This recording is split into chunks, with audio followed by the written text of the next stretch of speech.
This is going to be an interesting fight here.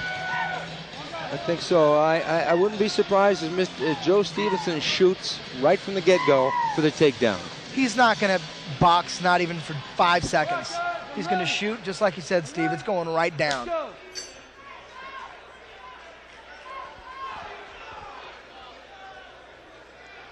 There he goes.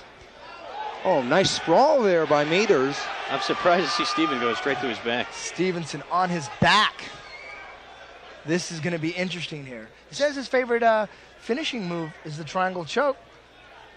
Kind of odd coming from a wrestler, but we'll maybe it's the arm triangle. Maybe.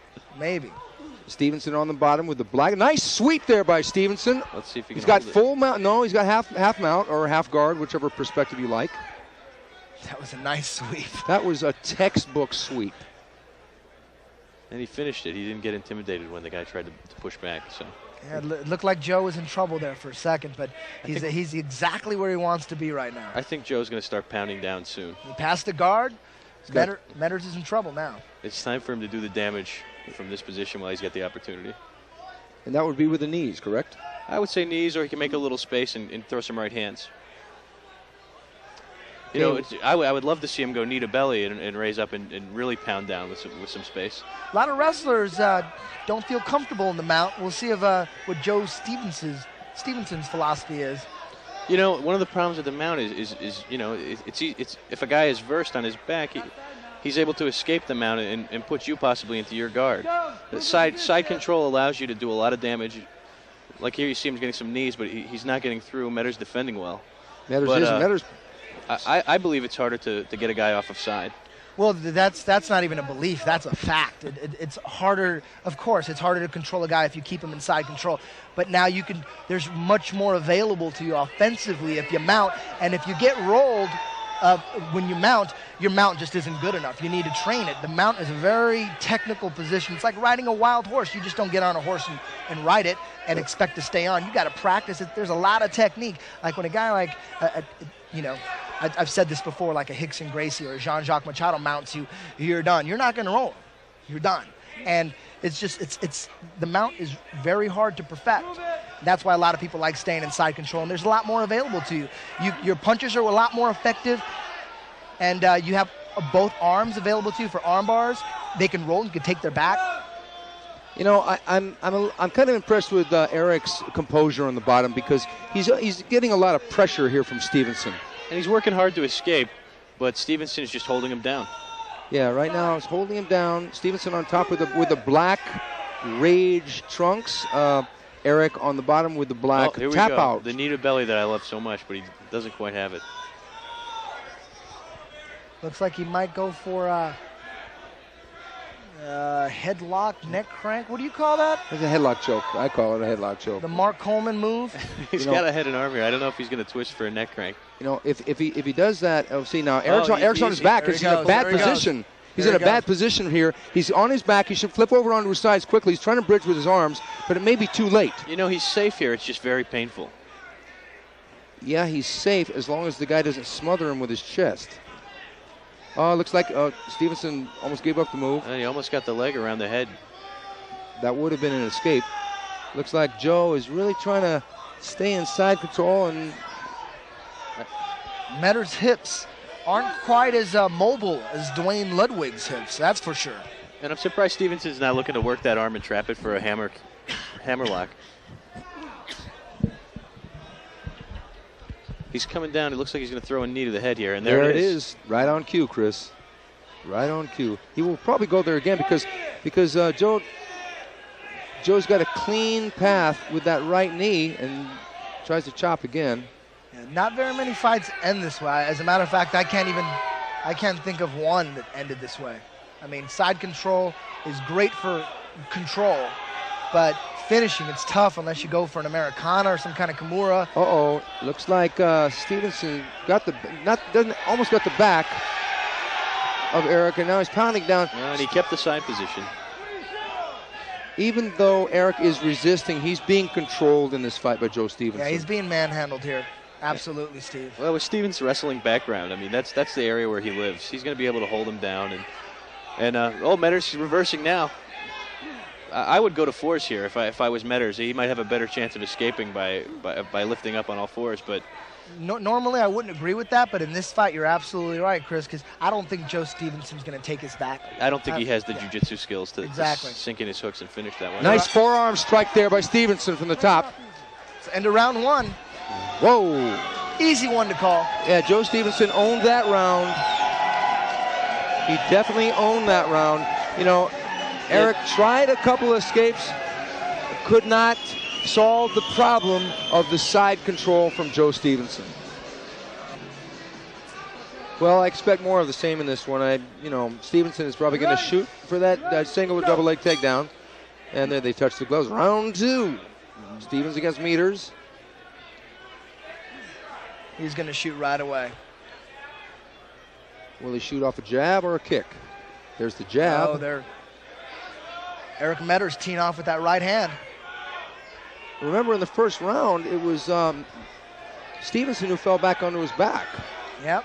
And Meaders engaged him, which may have been a mistake by going to the ground. He had a chance to escape back up to standing. There it is, the sprawl, and there it goes again. Stay up. Why go to the ground? Well, you would he's think. He's working good here, landing a few shots, but nothing landed clean. But this is Stevenson's territory. This is his home. But being on his back, Steve, Eric Meaders might see that as a weakness. That's probably, he probably has a point there. But like you're saying, he probably should stay up and box more. I think he should, because he's going in the ring. He wants to throw punches.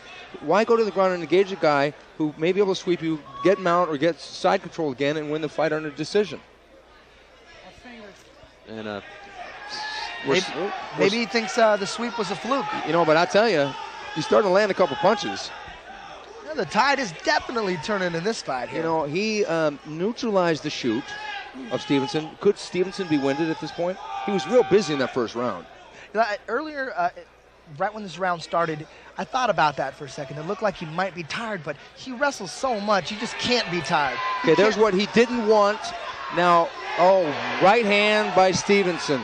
Eric Meaders is on the bottom again in guard. Steve, that's why they call you the fight professor. You were right on. Now, what Stevenson? And Meaders attempted a triangle and got passed right away.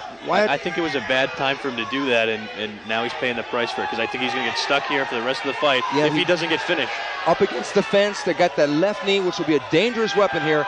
He can block some of those, but some of those are going to connect. Oh, big knee there. And another one. Yeah, he's pounding him. Pounding him. I think he's doing a good job by holding the knee in. Instead of blocking the knee, he's going to hold the knee to his head. That's good defense. Both guys, keep it clean. Great job. Smeagol, that's good. If he has a chance to get back to his feet, he should try and stay on his feet. He might not have that chance because Steven is so good at control in this fight. Yeah, it's not going to happen in this round. And Meaders has been busy from side bottom trying to escape. And he's using a lot of energy. I think it's going to show up near the end of the fight. I was impressed that he came out so fresh in the second round, at the beginning of it, after being underneath and working that hard the whole time. This is a classic Joe Stevenson fight. All his fights seem to go, except for the Chris Brennan fight, this is classic. That's an impressive win for Joe Stevenson. Yeah, now Meaders is doing a good thing with the fence, walking around, trying to get a position using the fence. But Stevens is smothering him, keeping him down. Nothing's working here for Meaders, nothing.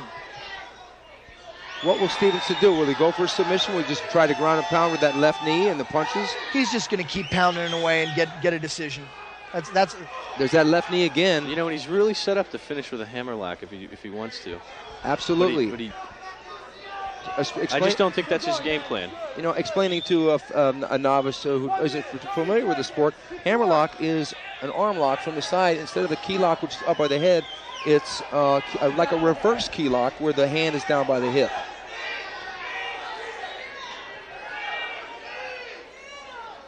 Are you talking about a Kimura? Is a hammerlock a Kimura? They do call it a Kimura. It's the same difference. I'm down with the Brazilian lingo. I didn't know it's called a hammerlock. The Midwest term. What's interesting here is that Eric could be throwing his left knee as an offensive weapon from the bottom, a la Maurice Smith in his fight with Mark Coleman. You're right. You're absolutely right, Steve. He could. He hasn't done it once. He hasn't even tried to do it once. And he's still bringing the knees around, staying active from the top. He's too worried about Joe Stevenson's left knee coming crashing down on his head. That's all he's really thinking about right now, because a couple of those snuck in and really hurt him. 30 seconds. 3-0. Okay, 30 seconds left. Looks like a Stevenson fight to me, fellas.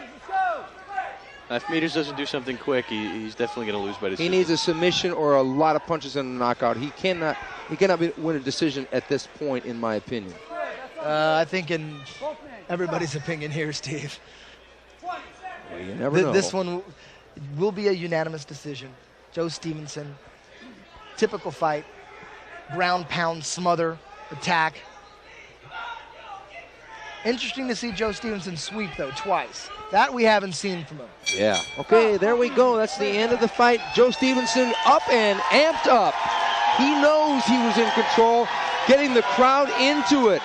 Stevenson seems fairly confident, as we are, that he won that fight on a unanimous. No doubt in my mind. Yeah, I definitely think that people would be paid off if we Larry hit can raise his hand right now. Ladies and gentlemen, after 2 rounds, the winner is Joe Stevenson. No surprise there, Steve. Let's have a hand for Mr. Eric Meaders. With Joe Stevenson, he just fought Eric Meaders and won by decision, but sure pumped up the crowd after that fight. Oh, yeah, but, it's the crowd that pushed me. Hearing them scream, come on, come on. When I hear them say, boo, boo, get up, you're doing nothing. That pushed me so hard, dude. I want to pound. I want to do that. Eric's a tough opponent.